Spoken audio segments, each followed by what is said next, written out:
Hey guys. So, day 7. Day 7. Working on a habit. So tonight I'm a little bit earlier. You can kind of see that it's still daylight out. It's been hot today, so we kind of went and fed the baby, who really appreciates me putting his mother in the chute so that she can come right up to it and nurse in the chute as long as I'm there sitting with her. So we're getting it. So maybe by tomorrow night, she will be independent enough to not need me to come and help her with dinner at night. But I'm always grateful to be a part of it. They're so funny.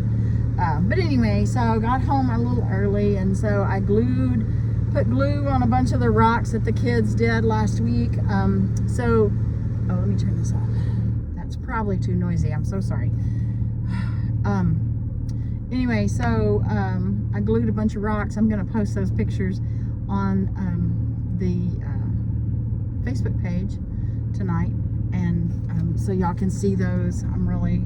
I'm always thrilled with kids. Like, they have such ideas, and so they're just such really cool rocks. And so everybody that gets one, you know what goes into this, and I think that's why they're so special, because people ask me all the time, you ship rocks?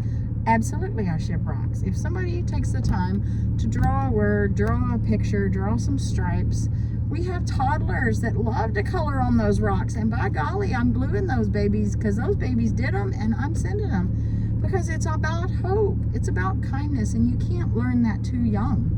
You can't learn that too young, and so grateful to have those, and we'll put those in the boxes. Saturday, we're going to sew in Hempstead at the Hempstead Church of Christ, so I'll be posting about that tomorrow.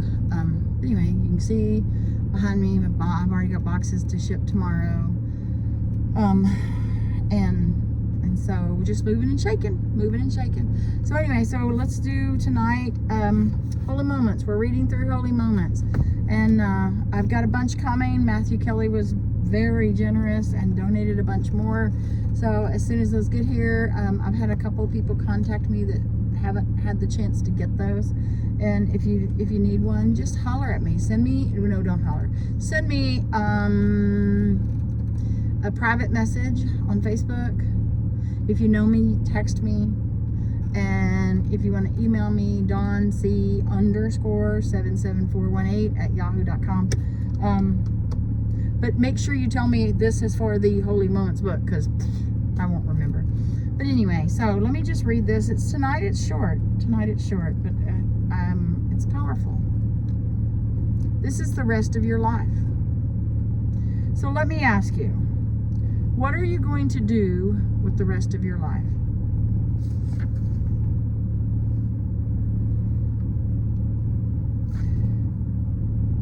If you remember last night, we read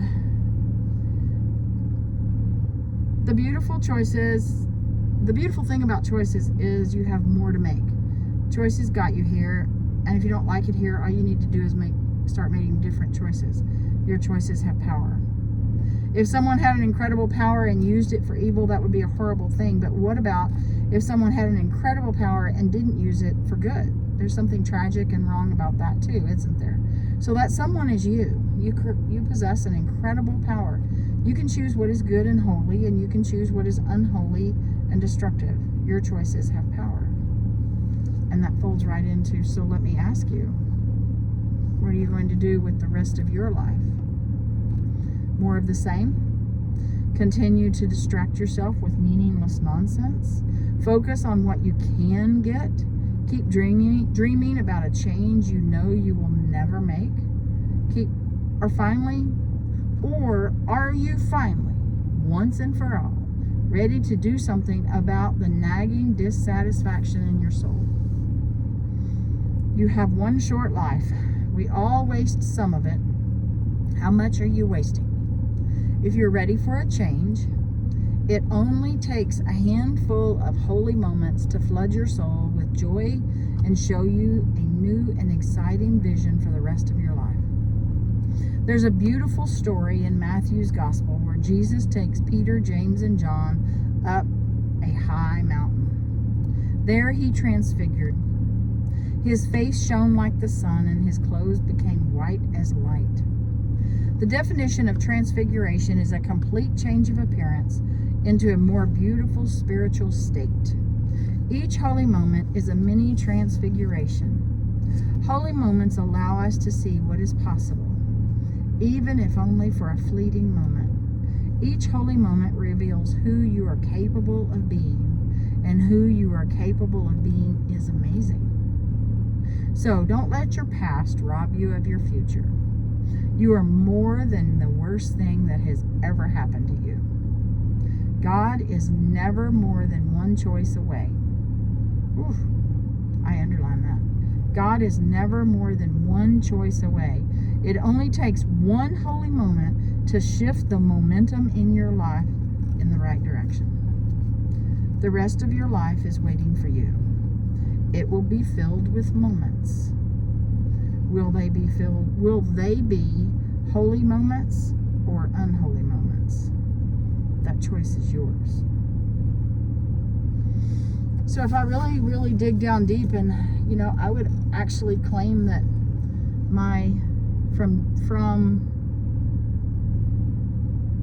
from diagnosis all the way through to today, I truly believe that there's been holy moments every step of the way. I totally believe that Lynette being able to get me into the breast center where her sister is a mammogram tech was a holy moment. I believe that when I was diagnosed and my diagnosis was there and I called because we had canceled the meeting because it wasn't there the night before, and I could not imagine going through the whole weekend. It was Friday. It was a holy moment that the correct nurse navigator answered the phone that morning when I called at 7:30 because she didn't have to answer. And she said, "Come on, I got your diagnosis." I truly believe that it was a holy moment when I sat down knee to knee with who I now consider my friend Candy, Dr. Candy Arntz, who was the breast surgeon that saved my life. That was a holy moment. Because she looked at me and she said, "We can do this. We can do this." And I had the utmost respect, of course. She's a breast surgeon. I mean, who knows breast surgeons? I mean, and I had told God, "You open every door I will walk through. I will never say no. I will never question it. I will never slow down." And when he opened that door to her, I went in and I sat down, and she sat down knee to knee. That was a holy moment. It was a holy moment when I met the plastic surgeon. It was also a holy moment when Candy had to call me and tell me that there was cancer in my lymph nodes. Because God had another opportunity to work, because I said, "What's next? What do we do?" Open the door. I believe every step of my journey has been a holy moment because it has brought me to this opportunity right here. It showed me my purpose with the blessing box. The blessing box was not my vision, it's Jesus. And it truly showed me that this is what you're supposed to do. Because he has taken it and run with it. He has expanded it to more things than I could have, I would have never imagined. But I have been able to, I have been able to find this tribe. There's so many of us supporting so many. The tribe is over 13,000 strong, and it doesn't matter if you're a beginner, if you're just recently diagnosed, or if you're a survivor, or if you're a warrior, or if you're somebody supporting, if you stitch, or if you sew, or if you iron, or if you cut, or if you gather, or if you buy, if you postage, if you pray. It doesn't matter. We are all in this together, and that's the blessing in this. That's the holy moment in this, because this isn't a business, and it is not anything except a bunch of people coming together for the right reason, and that is for kindness, because we are supporting somebody that doesn't affect us. that we will never meet. But we know what we know, what we know, what we know. And we also know that the pillow and the shirt are the bomb. It's the best thing ever. But we also know that opening that box of kindness from somebody that is a complete stranger is more powerful. We also know that we can't cure cancer, but we can cure the fear of cancer with that box of hope and kindness, because we see it every day. We see people come onto the page and they're scared to death. But they get that box and they say, I am ready. I am ready for surgery, and I am ready to conquer this dragon, and I will fight because I know there's somebody behind me and I'm not alone. And I tell you, and I tell you, and I tell you that they are strong enough, every one of you. Every one of you are strong enough. It doesn't matter if it's cancer. It doesn't matter what it is. There was a girl that texted me and said, she took her pillow to the doctor. And she said her doctor saw that I had written on it. Funny story about that. But I do. I write on the pillows. Somebody writes on the pillows. Most of the time, me. You're strong enough. As a reminder. Because it impacted me. I was packing boxes, and that was in the days that I did 7 in a week or a month. And I was closing boxes, and I had talked to somebody on private message, and she was so upset, so scared. And I told her then, nothing is coming at you worse than the fear you're feeling right now. There's yuck, there's pain, there is I don't wanna, but nothing is coming at you worse than what you're feeling. You can do this. You're strong enough. And I closed it, and I wrote that on that pillow, and I signed it, and I slammed that pillow in that box and closed it up. And she posted a picture on the page. So now I signed the pillows.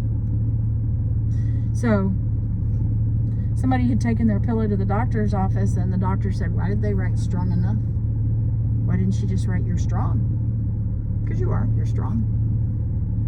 Why did she write you're strong enough? And she came back to ask me.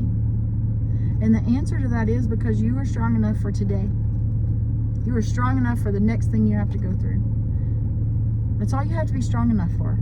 The next thing.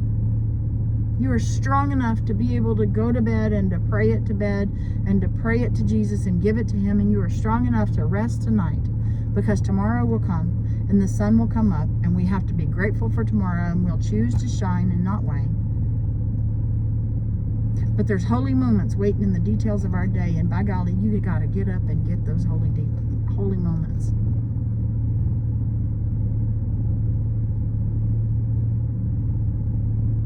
I thought this was going to be short. Holy moments are important. Holy moments are important to recognize them. Recognize it. Make sure you see it. So when I went through this chapter, I wrote down a couple of things. The second sentence says, what are you going to do with the rest of your life? Remember, I'm on a plane coming back from New Jersey. I read it on the way to New Jersey and cried, but I was all scrunched up, and I didn't have a pencil, and I didn't have a highlighter. So Lee and I came back from New Jersey, and I made sure I was all scrunched up again, but I made sure that I had a pencil and a highlighter, and I wrote. And I don't know if you can see, but every page has folds and highlights. And this is my book. I didn't give it away. I'm not giving it away. This is my book. I will get more all the time. Anyway, that sentence says, what are you going to do with the rest of your life? And I wrote, Jesus, His vision evolved into my new life after breast cancer. I didn't know my life would be so different. A lot of the things are the same, but I didn't have any idea that my trail, my path would take me into where I'm at. I'm talking on YouTube first, so I'm grateful for that. The other thing I wrote was, it says, holy moments allow us to see what is possible, even if only for a fleeting moment. Each holy moment reveals who you're capable of being, and who you're capable of being is amazing. And so I wrote in that,